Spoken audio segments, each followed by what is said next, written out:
E made it seem like Eve being in her role is oppressive. It's oppressive for you to serve Adam when really the woman really benefits from that system. The woman don't benefit from this shit, you know. And I work with Eve. It's hell working with them. Sometimes they cool, but really like hell, like it ain't it, bro. That's why I didn't want to have my particular plantation right now, because I ain't want to work with Eve. But Eve on these jobs, they're miserable.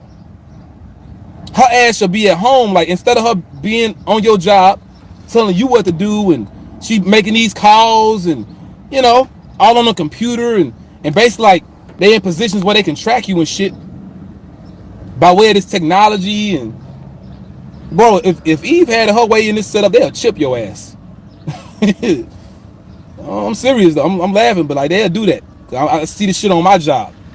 They just pull your ass up in the GPS like Eve, because you know on these buses these buses have trackers on them. You know, they pull your ass up quick on the computer.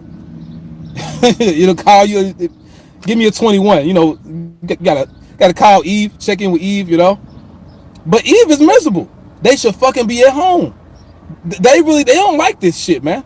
Now they ain't gonna tell you that, because they love the little perks of this power that the serpent gave them, but really this is hell for them.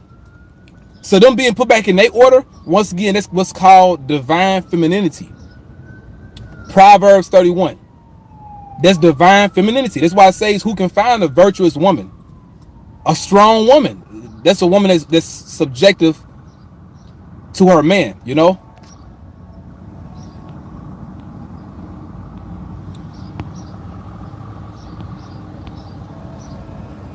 I believe the spirit wanted this to come out, man, because I had no idea I would be this long in this lesson. All right, I want to start this lesson as always by giving all glory, honor, and thanks to the Heavenly Father and His only begotten Son. That's Yahweh, Bahashem, Yahweh Shai, Bahashem Kakadash, as well as the double honors to the apostles and elders of GMS Great Millstone, and a shalom to the rest of the elders and Akim around the globe, bringing this word out within sincerity, truth, and diligence. And why this hit me very well in the spirit is beautiful lesson by the elder of GMS Mississippi. You heard two things about it. Is number one, I saved about extra 10 seconds at the end. Is he alluded to he felt that the spirit wanted him to bring it out, and that's beautiful, because why I mentioned that is I literally just quit driving the bus. So everything the elder just painted as an image is exactly right on cue. That's what you deal with. So it's beautiful to know that other brothers, you know, may be going through the same afflictions or particular afflictions that you're going through. As well as the second part he added is he really didn't want to deal with his specific plantation, which I was driving the bus. Why? Because he dealing with Eve, and I agree 100%. So let's get to it. Jeremiah 31 verse 22.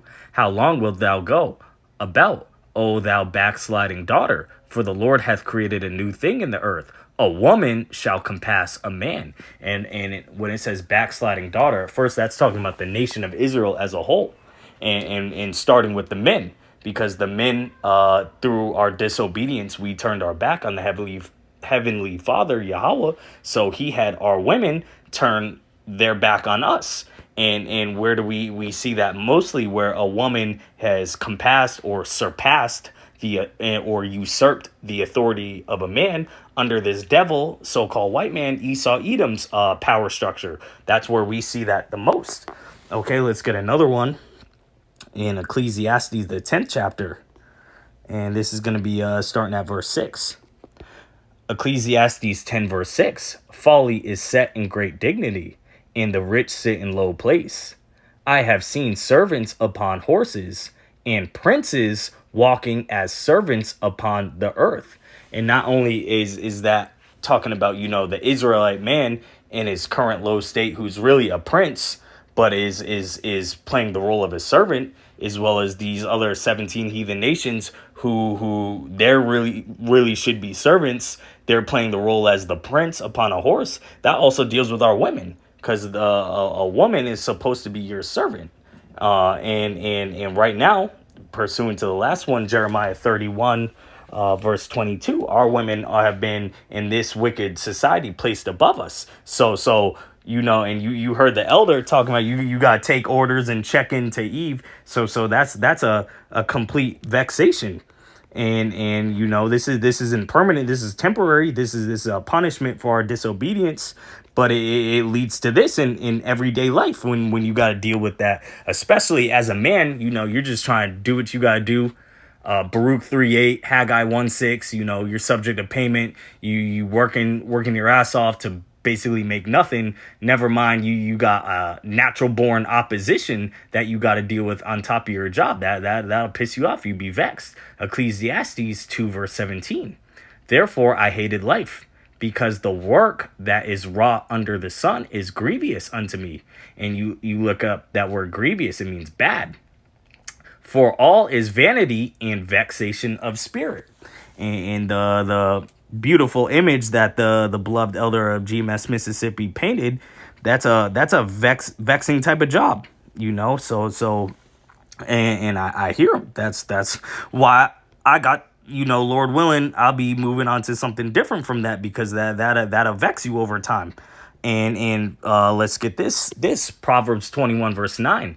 It is better to dwell in a corner of a housetop than with a brawling woman in a wide house. So imagine, Jake going to his plantation slave job, and you got 30 different brawling women who really want to smoke with you. And it also says in Proverbs, the 15th chapter, let's just pull that up as well, that a soft answer turneth away wrath. Proverbs 15 verse 1, a soft answer turneth away wrath. But grievous, there's that word grievous again, bad words stir up anger. And I didn't, personally got a lot of blow-ups, a lot of smoke with these miserable Eves on the plantation, because they use words that pour gasoline on the fire.